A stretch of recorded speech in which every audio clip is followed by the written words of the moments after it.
الحمد لله نحمده ونستعينه ونستغفره ونؤمن به ونتوكل عليه ونعوذ بالله من شرور أنفسنا ومن سيئات أعمالنا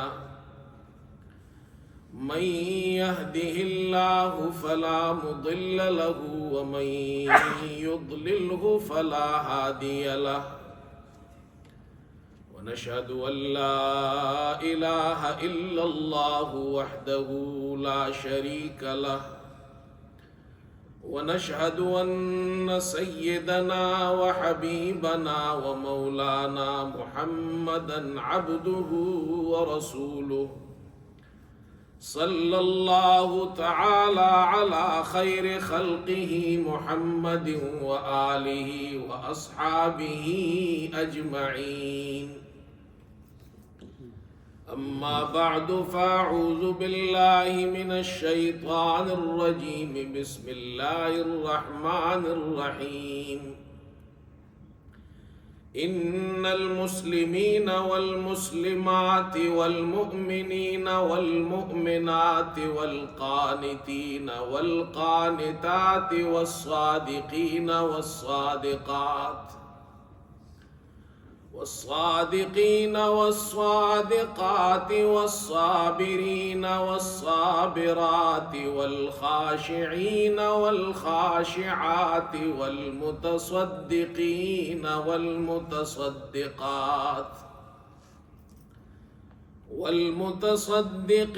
والمتصدقات والصائمين والصائمات والحافظين فروجهم والحافظات والذاكرين الله كثيرا والذاكرات أعد الله لهم مغفرة وأجرا عظيما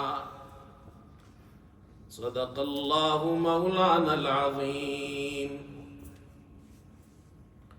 بزرگان محترم اور برادران عزیز،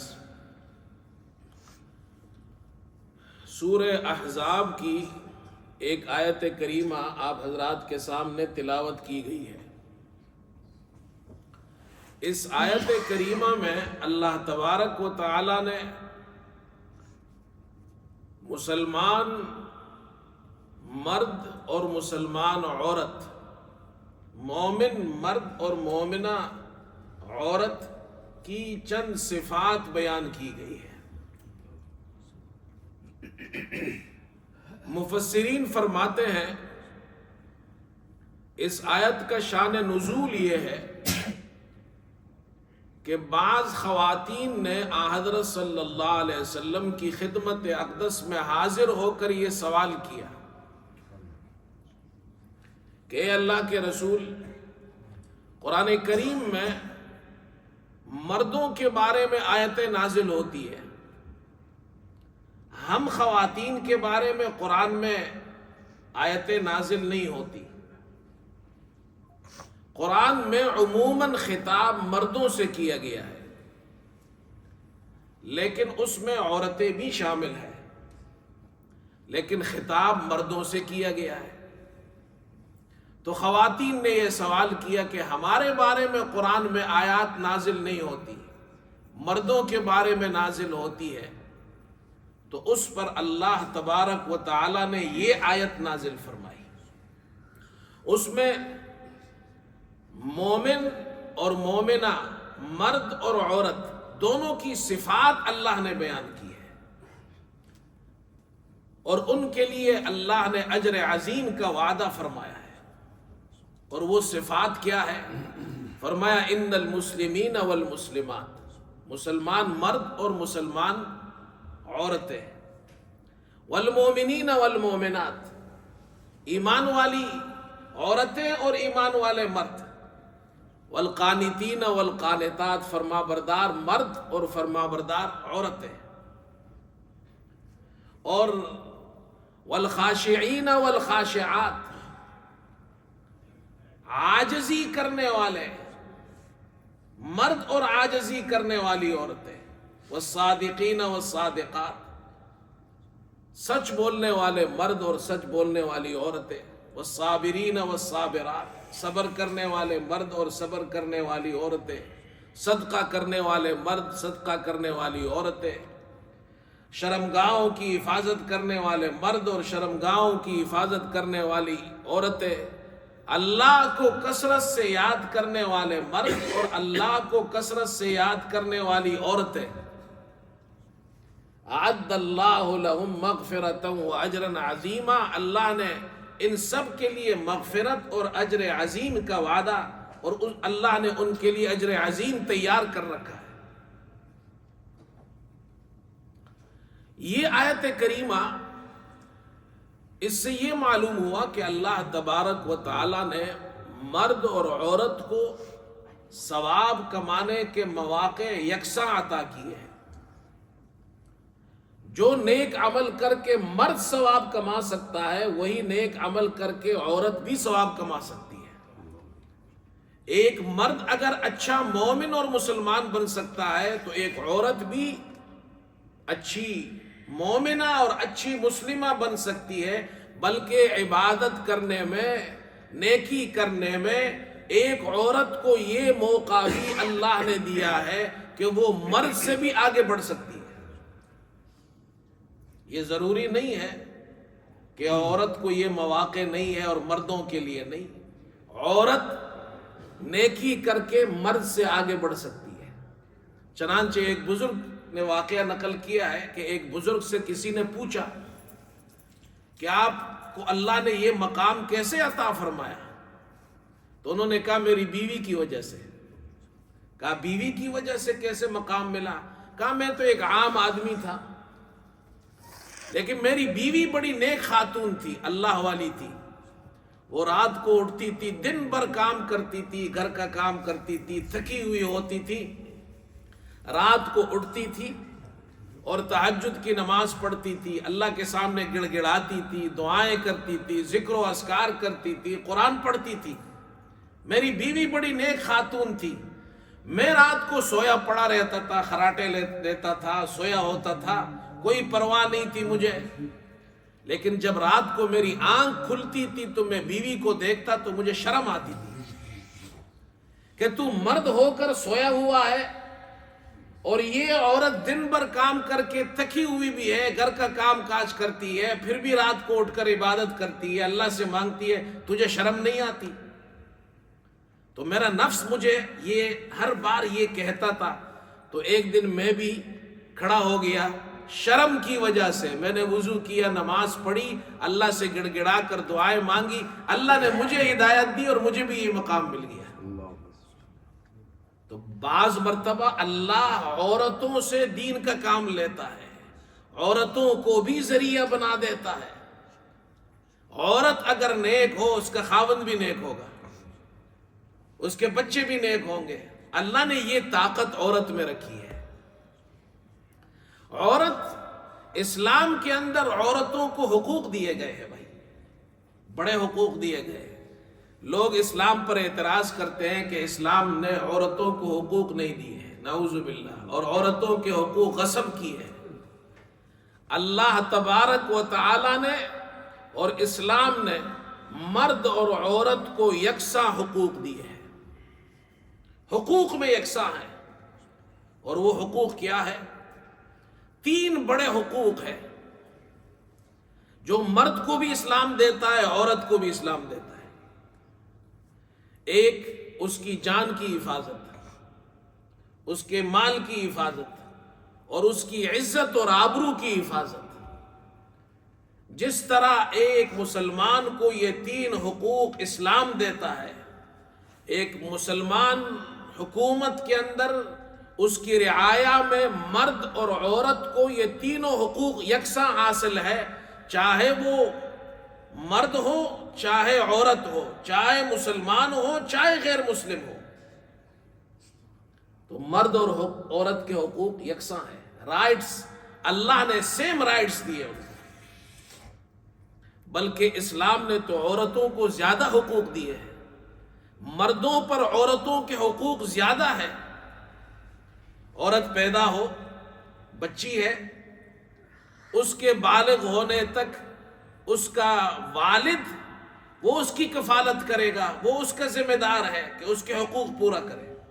شادی ہو جائے تو شوہر پر حق رکھا گیا ہے کہ تم بیوی کے لیے گھر کا بھی انتظام کرو، خرچے کا بھی انتظام کرو، اس کی ضروریات بھی پوری کرو۔ عورت پر یہ اللہ نے ذمہ داری نہیں رکھی ہے۔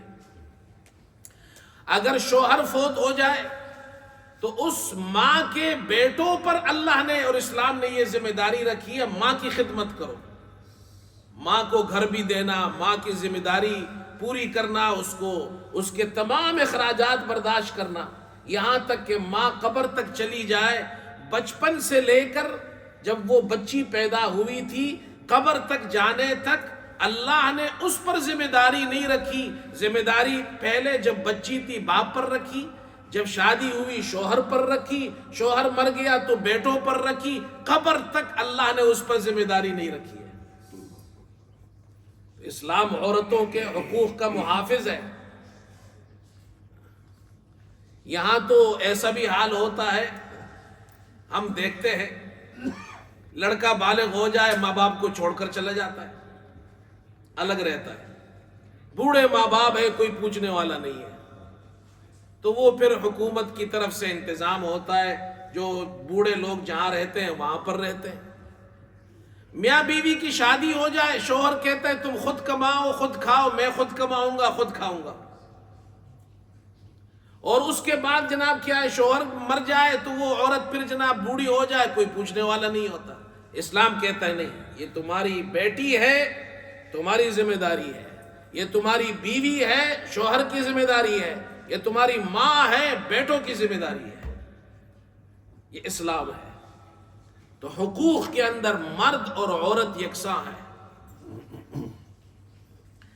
ایک سوال یہاں پر، ہم جس سوسائٹی میں رہتے ہیں تو اسلام کے بارے میں لوگ بہت سے سوالات کرتے ہیں، یہاں مسجد میں بھی بہت سے لوگ آتے ہیں، ڈیلیگیشنز آتے ہیں، لوگ آتے ہیں، غیر مسلم آتے ہیں یہاں پر، ہم ان کو اسلام کے بارے میں بتاتے ہیں، مسجد کے بارے میں بتاتے ہیں، دین کے بارے میں بتاتے ہیں، وہ بڑے متاثر بھی ہوتے ہیں۔ بہت سی چیزیں ان کو نہیں معلوم ہوتی، جب معلوم ہوتی ہے تو وہ خوش ہوتے ہیں۔ ایک مرتبہ یہاں امریکہ کے کچھ سٹوڈنٹس آئے یہاں ہماری مسجد میں۔ جب وہ یہاں آئے تو ہم نے ان کو دین کے بارے میں بتایا، اسلام کے بارے میں بتایا، قرآن کے بارے میں بتایا، تو وہ جو امریکن سٹوڈنٹس تھے وہ کہنے لگے ہم پہلی مرتبہ زندگی میں مسجد آئے ہیں، اور آتے ہوئے ہم ڈر رہے تھے، اس لیے کہ مسلمانوں کے بارے میں تو بہت سی باتیں پھیلائی جاتی ہیں، لیکن ہم یہاں آئے، ہم نے آپ کے پاس 1 گھنٹہ گزارا، اور ہم نے جو آپ سے سیکھا ہے ہمارا ذہن بالکل صاف ہو گیا ہے کہ اسلام بہت اچھا مذہب ہے، امن والا مذہب ہے۔ بہت سے لوگوں کو معلوم ہی نہیں ہوتا۔ تو یہاں ہمارے پاس بہت سے غیر مسلم آتے ہیں تو وہ سوالات کرتے ہیں۔ ایک سوال ان کا یہ ہوتا ہے، خاص طور پر عورتوں کے بارے میں جب وہ پوچھتے ہیں، وہ یہ سوال کرتے ہیں کہ جی اسلام میں جو گواہی ہے، تو اگر 2 مرد ہو تو 2 مرد کی گواہی قبول ہے، اور اگر 2 مرد نہ ہو تو 1 مرد اور 2 عورتوں کی گواہی قبول کی جاتی ہے، تو عورت کی گواہی آدھی کیوں ہے؟ 1 مرد اور 2 عورتیں کیوں ہیں گواہ میں؟ ہونا تو یہ چاہیے کہ 1 مرد ہو اور 1 عورت ہو۔ اب قرآن کے اندر اللہ تعالیٰ یہ فرماتے ہیں کہ گواہ کا اگر 2 مرد نہیں ہے، فَإِن لَّمْ يَكُونَا رَجُلَيْنِ فَرَجُلٌ وَامْرَأَتَانِ، تو 1 مرد اور 2 عورتیں گواہی دیں، تو کہتے جی یہ تو عورتوں کے حقوق کے خلاف ہے۔ یہ سوال کرتے ہیں، یہ اعتراض کرتے ہیں۔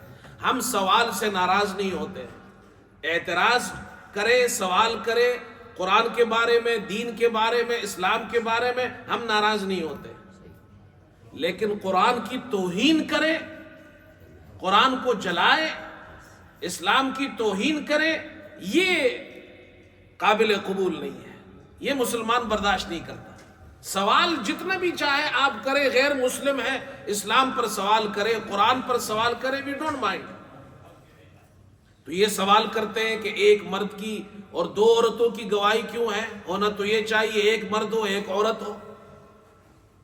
یہ وہ کہتے ہیں آپ لوگ عورت کے حقوق نہیں ادا کرتے، اسلام عورت کو حق نہیں دیتا۔ تو اس کا جواب سن لیجئے، آپ کو بھی کام آئے گا۔ اس کا جواب یہ ہے، گواہی دینا یہ نہ مرد کا حق ہے نہ عورت کا حق ہے، یہ اللہ کا حق ہے۔ گواہی دینا کس کا حق ہے؟ اللہ کا حق ہے۔ یہ مرد کا حق بھی نہیں ہے، عورت کا حق بھی نہیں ہے۔ دیکھو قرآن میں اللہ تعالیٰ نے ایک جیسے الفاظ نماز کے لیے بھی استعمال کیے ہیں اور وہی الفاظ گواہی کے لیے بھی استعمال کیے ہیں۔ اللہ تعالیٰ فرماتے ہیں وَأَقِيمُوا الصَّلَاةَ، نماز قائم کرو، اسٹیبلش دا پریئر۔ وَأَقِيمُوا الصَّلَاةَ، نماز قائم کرو۔ اب نماز کس کا حق ہے؟ اللہ کا حق ہے۔ اور دوسری طرف فرمایا وَأَقِيمُوا الشَّهَادَةَ لِلَّهِ، گواہی قائم کرو اللہ کے لیے۔ تو گواہی دینا یہ اللہ کا حق ہے۔ جب آپ کورٹ میں جاتے ہیں، عدالت میں جاتے ہیں، گواہی دیتے ہیں، یہ آپ کا حق نہیں ہے، یہ نہ مرد کا حق ہے نہ عورت کا۔ کس کا حق ہے؟ اللہ کا حق ہے۔ تو نماز بھی اللہ کا حق ہے اور گواہی دینا بھی اللہ کا حق ہے۔ جب اللہ کا حق ہے تو نماز بھی اللہ کا حق ہے، اور نماز میں مرد اور عورت کی نماز میں فرق ہے۔ ہے فرق یا نہیں؟ عورت کے لیے ضروری ہے پورا جسم ڈھانپے، چہرہ کھلا ہو، ہتھیلی کھلی ہو، اور جناب کیا ہے پاؤں کھلے ہو، باقی پورا جسم ڈھانپنا فرض ہے۔ مرد کے لیے ڈھانپنا تمام جسم فرض نہیں ہے، بلکہ ناف سے لے کر گھٹنے تک، گھٹنے اور ناف سمیت یہ چھپا ہونا یہ فرض ہے۔ مرد امام بن سکتا ہے، عورت امام نہیں بن سکتی ہے۔ مرد اذان دیتا ہے، عورت اذان نہیں دیتی ہے، فرق ہے۔ اسی طرح اللہ نے مرد اور عورت کی گواہی میں فرق رکھا ہے، جیسے نماز میں فرق رکھا ہے کہ مرد ایک ہو تو عورت دو ہو، یہ فرق رکھا ہے اللہ نے۔ اور اس فرق کا فائدہ کیا ہے اور اس کی حکمت کیا ہے، یہ بھی اللہ نے قرآن میں بیان کیا ہے۔ فرمایا فَإِن لَّمْ يَكُونَا رَجُلَيْنِ فَرَجُلٌ وَامْرَأَتَانِ مِمَّن تَرْضَوْنَ مِنَ الشُّهَدَاءِ أَن تَضِلَّ إِحْدَاهُمَا فَتُذَكِّرَ إِحْدَاهُمَا الْأُخْرَىٰ۔ اللہ تعالیٰ فرماتے ہیں ایک مرد ہے اور دو عورتیں ہیں، یہ دو عورتیں گواہی میں ایک مرد کے ساتھ اس لیے رکھی گئی ہے کہ اگر ایک عورت گواہی دینے میں بھول جائے، وہ واقعہ اس کو یاد نہ رہا، وہ بھول گئی، دوسری عورت اس کو یاد دلائے گی۔ یہ اللہ نے اس پر احسان کیا ہے۔ اگر عورت گواہی دینے چلی جائے کورٹ کے اندر اور وہاں جا کر وہ بھول جائے، اس کو وہ بات یاد نہ رہے، تو دوسری عورت اس کے ساتھ اللہ نے سپورٹ میں رکھی ہے کہ اگر یہ بھول جائے تو یہ اس کو یاد دلائے گی۔ مرد کو اللہ نے یہ چانس نہیں دیا، عورت کو دیا ہے۔ یہ تو اللہ کی مہربانی ہے اس پر۔ تو اس لیے بھائی اللہ نے یہ فرق رکھا ہے، لیکن گواہی دینا مرد اور عورت کا حق نہیں ہے، حق کس کا ہے؟ اللہ کا۔ جب ہم یہ بات کرتے ہیں تو بڑے متاثر ہوتے ہیں، خوش ہوتے ہیں، اس لیے کہ آپ ان کو قرآن تو نہیں سمجھا سکتے، آپ ان کو حدیث سے نہیں سمجھا سکتے، وہ نہ قرآن کو مانتے ہیں نہ حدیث کو مانتے ہیں۔ ہاں عقلی بات آپ ان سے کرے وہ مان لیتے ہیں۔ بات سمجھ میں آ رہی ہے؟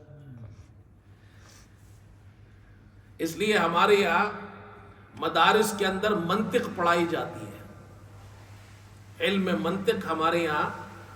اب تو مدرسوں میں بھی علم منطق ختم ہو گیا،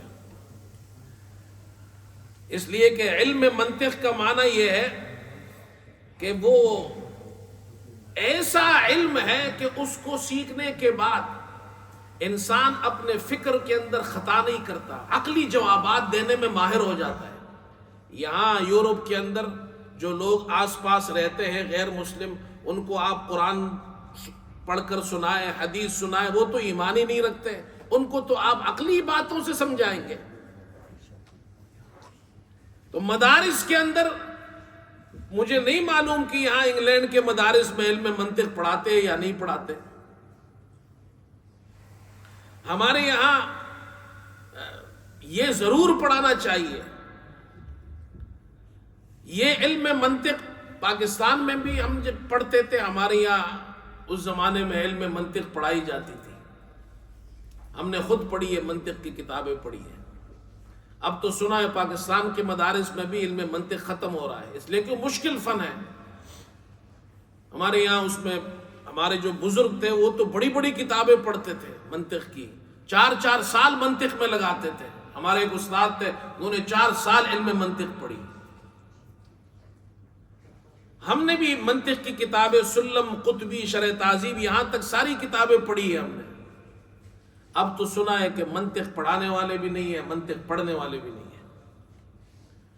حالانکہ منطق ایسا فن ہے جس عالم کے پاس ہوگا، خصوصاً یورپی ممالک کے اندر، اس کو بہت کام آئے گا. یہاں وہ عقلی طور پر جواب دے سکے گا، ڈیبیٹ کر سکے گا، بات کر سکے گا. آپ کو ایک دلچسپ واقعہ سناؤں. ہمارے یہاں مدرسوں میں ایک کتاب پڑھائی جاتی ہے، تیسیر المنطق. یہ بالکل ابتدائی کتاب ہے، چھوٹا سا ایک کتابچہ ہے اردو میں،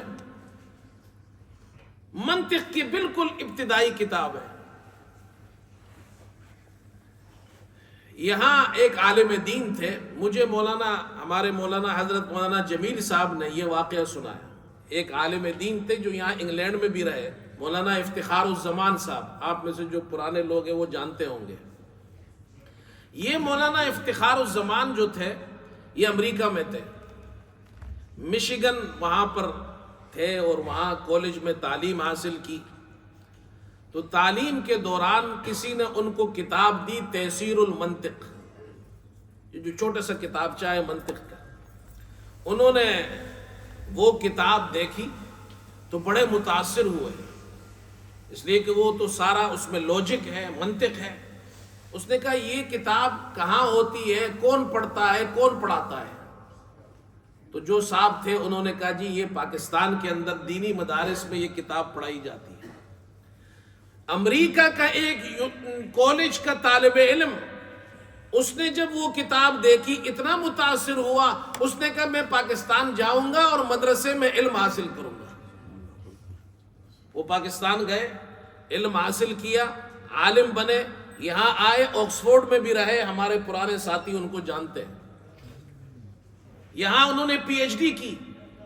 یہاں سے پھر واپس پاکستان گئے اور پھر تبلیغ میں سال لگایا. اب وہ رائے کے اندر ہوتے ہیں اور انہوں نے اپنی زندگی تبلیغ کو دے دی ہے. اس لیے میں جب یہ واقعہ سناتا ہوں تو میں کہتا ہوں کہ تیسیر المنطق کی کرامت ہے کہ ایک چھوٹے سے کتابچے نے امریکہ کے ایک سٹوڈنٹ کو مولوی بنا دیا، اور ہم نے مدرسوں سے منطق کو ہی نکال دیا. منطق ایک اچھا علم ہے، عقلی جوابات انسان کو آتے ہیں، عقلی طور پر بات کر سکتا ہے. تو بہرحال یہ تو میں بات کچھ اور کر رہا تھا، کہیں اور نکل گیا. اللہ نے مرد اور عورت کو یکساں حقوق دیے ہیں، یکساں اپرچونٹیز دی ہے، یکساں مواقع دیے ہیں. مرد بھی نماز پڑھتا ہے، عورت بھی نماز پڑھتی ہے. مرد بھی تہجد پڑھتا ہے، عورت بھی پڑھتی ہے.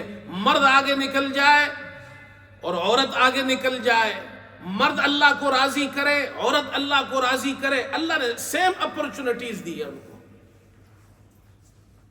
سیم حقوق دیے ہیں ان کو. ایک بات اللہ تعالیٰ نے قرآن میں ایک صفت مردوں اور عورتوں کی یہ بیان کی ہے، فرمایا وَالذَّاكِرِينَ اللَّهَ كَثِيرًا وَالذَّاكِرَاتِ. مرد بھی اللہ کو کثرت سے یاد کرنے والے، عورتیں بھی اللہ کو کثرت سے یاد کرنے والی ہیں. عورتیں بھی اللہ کو یاد کریں، مرد بھی اللہ کو یاد کریں. خواتین گھروں میں ہیں، اپنے گھر میں اللہ کو یاد کریں. کھانا پکا رہی ہے، کھانا پکاتے پکاتے اللہ کو یاد کریں. گھر کا کام کر رہی ہے، تسبیح پڑھتی رہے، ذکر کرتی رہے، قرآن پڑھتی رہے. کتنی خوش نصیبی کی بات ہے. ہمارے مرد ہیں وہ اپنا کام کر رہا ہے تو وہ ذکر کرے، قرآن پڑھے۔ ہمارے ایک استاد ہے جن سے میں نے قرآن حفظ کیا، آدھا قرآن میں نے ان سے حفظ کیا، ہمارے محلے کے ہیں، اور اب تو وہ بڑی عمر کے، اللہ تعالیٰ ان کو صحت، تندرستی، لمبی عمر عطا فرمائے، ان کا احسان ہے۔ میں نے قرآن ان سے پڑھا، قاعدہ ان سے پڑھا، ناظرہ ان سے پڑھا، قرآن حفظ ان سے کیا، میرے پہلے استاذ ہیں۔ مجھ پر یہ جتنے بھی قرآن پڑھتا ہوں، سناتا ہوں، یہ سب ثواب ان کو مل رہا ہے۔ اللہ ان کو مزید جناب کیا ہے اجر و ثواب عطا فرمائے۔ وہ ہمارے جو استاد ہیں وہ قاری عبدالصمد صاحب، کراچی میں جہاں ہم رہتے ہیں وہاں محلے میں ہی ہمارے، بالکل ہماری مسجد کے سامنے رہتے تھے اس زمانے میں۔ وہ انجینئر تھے، اب تو ریٹائرڈ ہو گئے، تھے انجینئر اور حافظ قرآن بھی تھے، اور ایسے حافظ قرآن میں نے زندگی میں ایسا حافظ نہیں دیکھا ہے۔ ان کا کمال یہ تھا کہ جب وہ تراویح میں قرآن سناتے تھے تو ان کے قرآن میں ایک بھی غلطی نہیں آتی تھی۔ میں نے خود ایک سال ان کے پیچھے قرآن سنا ہے جب میں چھوٹا تھا، حافظ ہو گیا تھا لیکن میں قرآن سنا نہیں سکتا تھا، بالغ نہیں تھا، تو پہلے سال میں نے ان کے پیچھے سنا، قرآن میں غلطی نہیں ہے۔ دوسری، اللہ تعالیٰ نے ان کو یہ کمال عطا کیا تھا کہ مثال کے طور پر 9 بجے تراویح شروع کرتے تھے، 9 بجے، تو 10 بجے ایگزیکٹلی ان کے 20ویں رکعت کی تراویح میں 20ویں رکعت کا سلام ہوتا تھا، بالکل ایگزیکٹ ٹائم پر شروع کرتے تھے، ختم کرتے تھے۔ میں نے ایک دن اپنے استاد سے پوچھا، میں نے کہا آپ کو قرآن بہت اچھا یاد ہے، پکا یاد ہے، اس کی وجہ کیا ہے؟ انہوں نے کہا اس کی وجہ یہ ہے کہ میں کام کرتا ہوں، انجینئر تھے، تو کراچی کے اندر جو پاور ہاؤس ہے جہاں بجلی بنتی ہے، اس پاور ہاؤس میں وہ کام کرتے تھے، اور اللہ تعالیٰ نے ان کو بڑا عہدہ دیا تھا، گاڑی آتی تھی صبح ان کو لے جاتی تھی۔ جب میں وہاں کام کرتا ہوں تو مجھے وہاں راؤنڈ لگانا پڑتا ہے، مشینیں جو ہوتی ہے وہاں چلتی ہے، تو میں راؤنڈ لگاتا ہوں، چیک کرتا ہوں کہ یہ سارا سسٹم پاور ہاؤس صحیح چل رہا ہے یا نہیں چل رہا۔ تو جب میں وہ راؤنڈ لگاتا ہوں تو اس راؤنڈ میں مجھے اور تو کوئی کام نہیں ہوتا ہے، تو اس راؤنڈ لگاتے لگاتے لگاتے لگاتے صبح بھی، شام بھی، دوپہر بھی مجھے چکر لگانے پڑتے ہیں، وہ چکر لگاتے لگاتے میں 3 سپارے قرآن کے پڑھ لیتا ہوں۔ اللہ اکبر! عبادت کرنا کون سا مشکل کام ہے، ذکر کرنا کون سا مشکل کام ہے؟ اللہ کو یاد کرے، چلتے پھرتے اللہ کو یاد کرے، ذکر کرتے رہے، گاڑی میں بیٹھے اللہ کو یاد کرے، قرآن سنے۔ گانے سننے سے تو اچھا ہے قرآن سنیں۔ گانے سنیں گے اللہ کی رحمت تو نہیں برسے گی، اور ذکر کریں گے تو اللہ کی رحمت برسے گی، اللہ کو یاد کریں گے۔ وَالذَّاكِرِينَ اللَّهَ كَثِيرًا وَالذَّاكِرَاتِ۔ اچھا، میں ایک عالم کا بیان سن رہا تھا، عرب عالم کا، تو میں آپ کو بھی وہ وظیفے بتا دیتا ہوں، آپ بھی کیا کریں، مرد بھی کیا کریں، عورتیں بھی کیا کریں۔ 4 وظیفے ہیں اور قرآن کے وظیفے ہیں، قرآن کی آیات ہیں، قرآن کے وظیفے ہیں، اور ایسے وظیفے ہیں، اللہ اکبر، وظیفہ کرنے میں ثواب بھی ملے گا اور فائدہ بھی ہوگا۔ وہ عالم فرماتے ہیں، پہلا وظیفہ، من قال ما شاء اللہ لا قوت الا باللہ امن من العین۔ قرآن میں ہے یہ آیت، تو قرآن میں ہے سورہ کاف کے اندر، ولولا اذ دخلت جنتک قلت ما شاء اللہ لا قوت الا باللہ۔ تو وہ عالم کہتے ہیں ما شاء اللہ لا قوت الا باللہ، یہ وظیفہ جو پڑھتا ہے نظر بد سے محفوظ رہے گا۔ پڑھتے رہے چلتے پھرتے، ما شاء اللہ لا قوت الا باللہ۔ حضرت انس فرماتے ہیں اللہ کے رسول صلی اللہ علیہ وسلم نے فرمایا، جو آدمی کوئی چیز اس کو اچھی لگے، ما شاء اللہ لا قوت الا باللہ پڑھے، نظر نہیں لگے گی، بری نظر نہیں لگے گی۔ دوسرا وظیفہ، من قال حسبنا اللہ ونعم الوکیل امن من قید الشیطان، یہ بھی قرآن کی آیت ہے۔ الذین قال لهم الناس ان الناس قد جمعوا لكم فاخشوهم فزادهم ایمانا وقالوا حسبنا اللہ ونعم الوکیل. صحابہ نے کہا تھا، اللہ تعالیٰ نے صحابہ کی حفاظت فرمائی. فرمایا جو یہ عالم فرماتے جو من قال حسبنا اللہ ونعم الوکیل امن من قید الشیطان، اللہ اس کو شیطان کی سازشوں سے تدبیروں سے محفوظ رکھے گا. حسبنا اللہ ونعم الوکیل قرآن کا وظیفہ ہے. تیسرا وظیفہ وہ کیا ہے؟ سورہ مومن کے اندر ہے. رجل مومن نے جب فرعون کے پاس گیا اور وہاں جا کر موسیٰ علیہ السلام کے بارے میں وہ جو قتل کے منصوبے بنا رہے تھے فرعون اور اس کے جو سردار، تو اس رجل مومن نے وہاں تقریر کی اور آخر میں یہ کہا وَأُفَوِّضُ أَمْرِي إِلَى اللَّهِ، میں اپنا معاملہ اللہ کو سپرد کرتا ہوں. اللہ فرماتے فَوَقَاهُ اللَّهُ سَيِّئَاتِ مَا مَكَرُوا، اللہ نے اس رجل مومن کو فرعون اور اس کے جو لوگ تھے اس کے سازشوں سے تدبیروں سے مکر سے اللہ نے اس کی حفاظت فرمائی. یہ پڑھو وَأُفَوِّضُ أَمْرِي إِلَى اللَّهِ، اللہ انسانوں کے شر سے محفوظ رکھے گا. کتنے وظیفے ہو گئے؟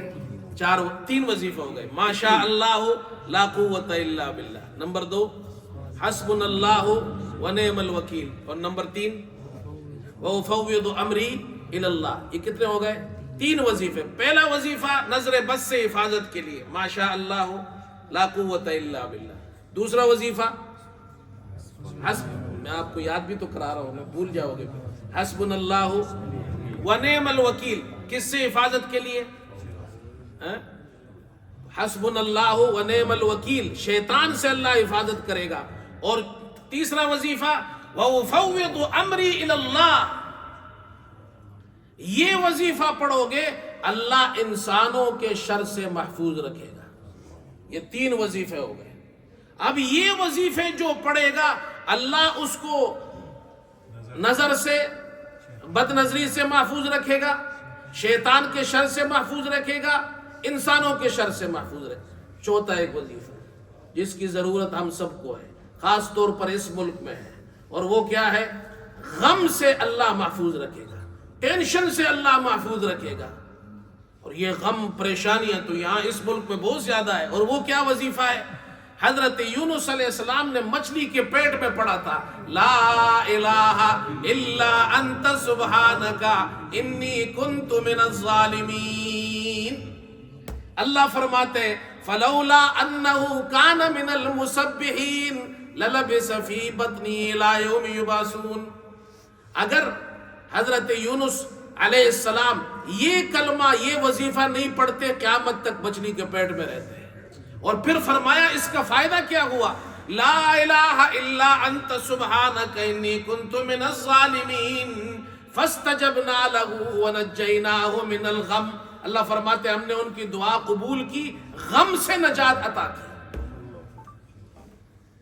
کتنے بڑے وظیفے ہیں یہ 4 وظیفے یاد کر لو. اچھا ان 4 وظیفوں کا فائدہ کیا ہوگا؟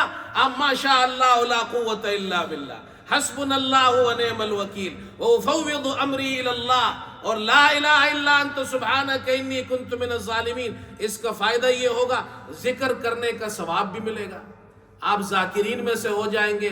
اللہ آپ کو شیطان کے شر سے، انسانوں کے شر سے، بد نظری سے اور غم سے بھی محفوظ رکھے گا. ذکر کرے بھائی، اللہ کو یاد کرے، چلتے پھرتے اللہ کو یاد کرے. ذکر کرنا کتنا آسان ہے. اور پھر دیکھو بھائی، اللہ کا قرب حاصل کرنا یہ مشکل نہیں ہے، دین پر چلنا مشکل نہیں ہے. آپ جتنا کر سکتے اتنا تو کریں. یہ بعض نوجوان ہیں، میں ان سے کہتا ہوں داڑھی رکھو، وہ کہتے ہیں مولوی صاحب مشکل بات ہے. مشکل ہے جی، تو میں کیسے داڑھی رکھوں؟ کوئی کہتا ہے جی مجھے میری شادی کیسے ہوگی داڑھی میں رکھوں گا. میں آپ کو ایک واقعہ سناتا ہوں اور پھر ایک حدیث سناتا ہوں. ٹائم ہے 5 منٹ ہے نا. ایک واقعہ سناتا ہوں، ایک حدیث سناتا ہوں، نوجوانوں کو سناتا ہوں. اور اس لیے سناتا ہوں یہ جو سنت ہے داڑھی کی اپنے چہروں پر سجاؤ.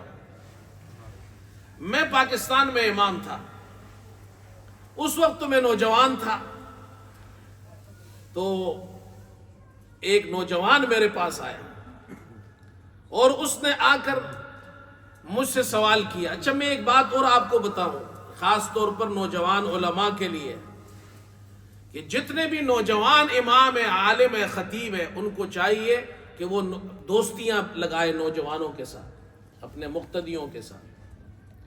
مجھے ہمارے علاقے کی جامع مسجد میں امام رکھا گیا تھا جب میری عمر 20 سال تھی، صرف 20 سال۔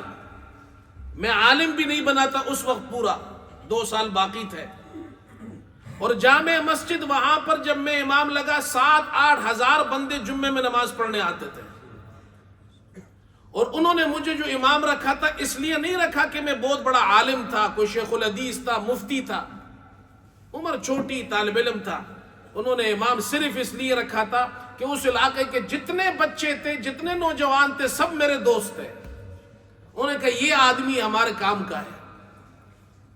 میں 10 سال وہاں رہا پھر اس مسجد میں، تو جتنے نوجوان تھے، وہ بچے تھے، سب آتے تھے ہماری مسجد میں۔ بعض میرے اپنے دوست تھے بچپن کے، تو جب میں خطبہ پڑھتا تھا وہ سامنے بیٹھ جاتے تھے، تو مجھے پھر وہ شرم آتی تھی، تو میں ان سے کہتا تھا جب میں خطبہ پڑھوں جمعے کا تو میرے سامنے مت بیٹھا کرو، ایک ساتھ سائیڈ میں بیٹھا کرو، مجھے ہنسی آ جائے گی۔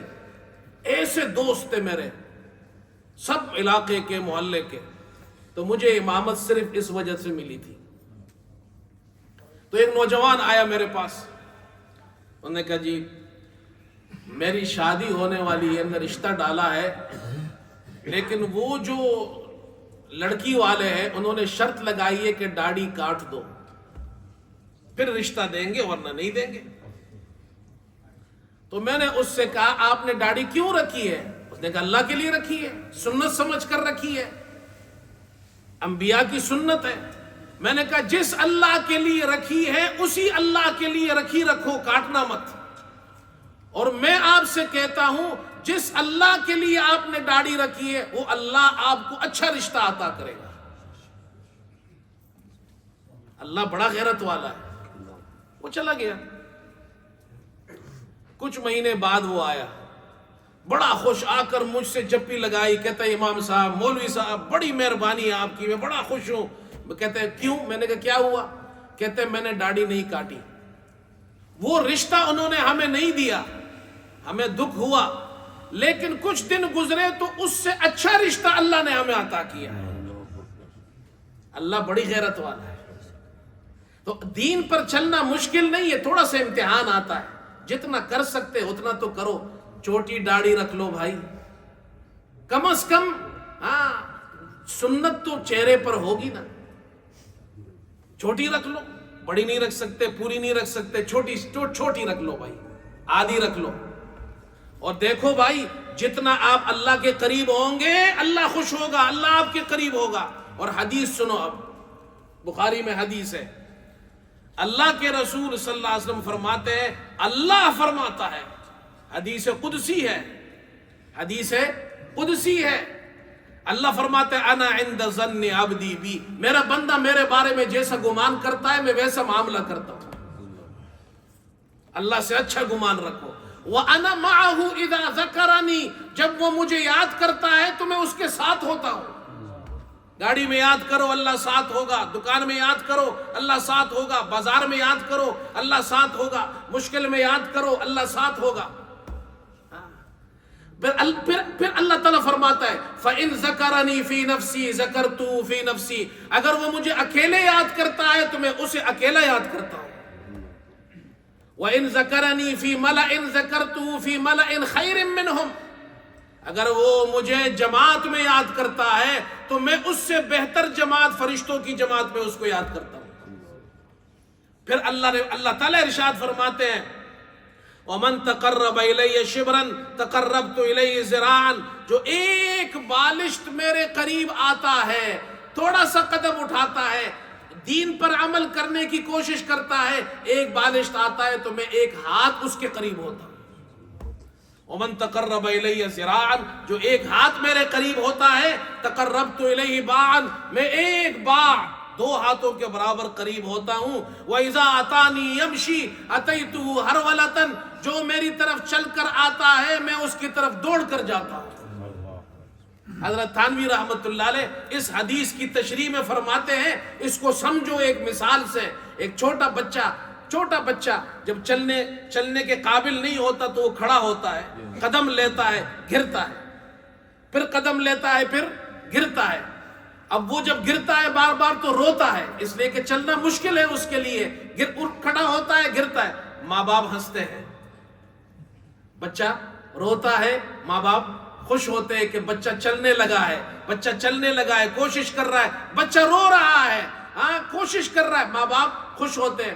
فرمایا اس حدیث میں یہ سمجھایا, جو اللہ کی طرف بڑھتا ہے, چلتا ہے دین کی طرف, مشکل آتی ہے, پریشانی آتی ہے, تکلیف آتی ہے, یہ تو روتا ہے, اللہ کی رحمت خوش ہوتی ہے. اور پھر جب یہ بچہ 2-3 قدم لینے کے بعد گرتا پڑتا ہے, ماں باپ اس کا ہاتھ پکڑ کر اس کو چلانا سکھاتے ہیں. جب تم اسلام میں اس طرح گرتے پڑتے کوشش کرو گی, اللہ کی رحمت میں جوش آئے گا, وہ تمہارا ہاتھ پکڑ کر تمہیں چلانا سکھا دے گی. کوشش تو کرو بھائی. کریں گے بھائی؟ یہ 4 وظیفے بتائے, یہ یاد کر لو. اللہ ہم سب کو عمل کی توفیق عطا فرمائے.